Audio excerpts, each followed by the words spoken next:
I'd like to introduce you to my current enemy. And I will warn you, I have proven no match for the war on my confidence waged by this foe, ruthless, unforgiving, and a total confidence killer. I never doubt myself more than when I'm shopping for swimsuits.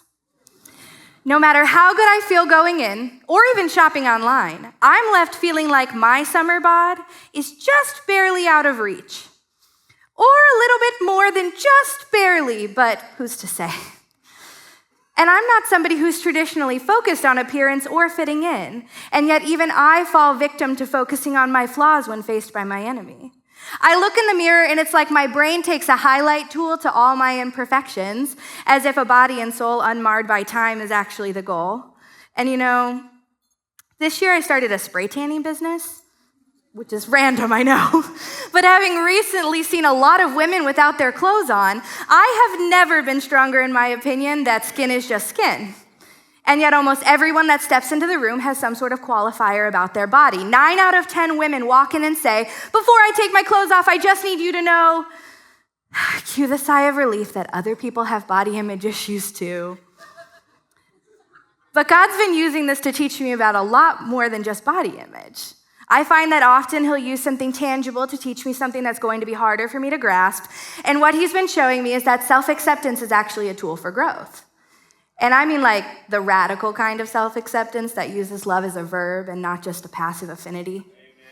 I've always been really drawn to the idea of a work in progress, but I often find myself wandering down the mental thought path that says I will not be enough until I am complete, instead of the thought that says I'm more than enough and I can be even better than I already am. Ephesians 2:8-10 says, God saved you by his grace when you believed. And you can't take credit for this. It is a gift from God. Salvation is not a reward for the good things that we have done, so none of us can boast about it. For we are God's masterpiece. He has created us anew in Christ Jesus so that we could do the good things he planned for us long ago. I've grown to believe that our acceptance of grace greatly impacts the way that we see ourselves. The more that we understand grace, the more that we walk in the knowledge that there is nothing that we could do to make ourselves more or less worthy of love and affection.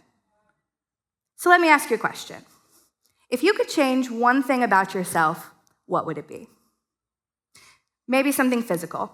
Thighs that don't touch, arms that don't flatten out like pancakes in pictures, lighter skin, darker skin, curly hair, straight hair, less body hair, or just generally better hair.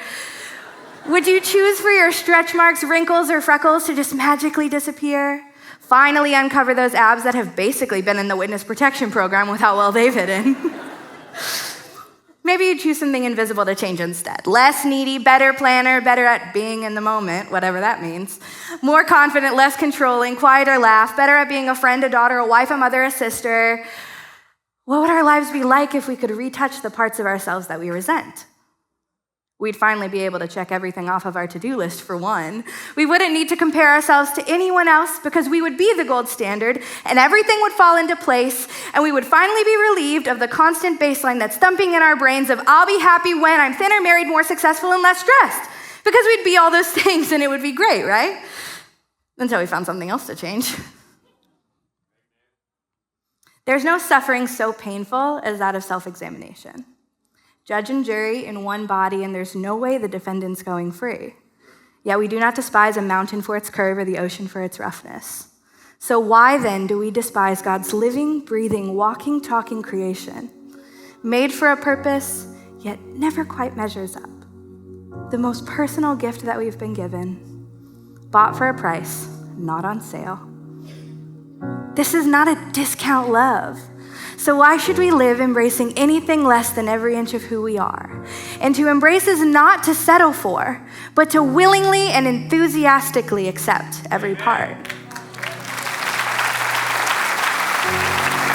So might I encourage you to think of the world as a gallery and not a factory.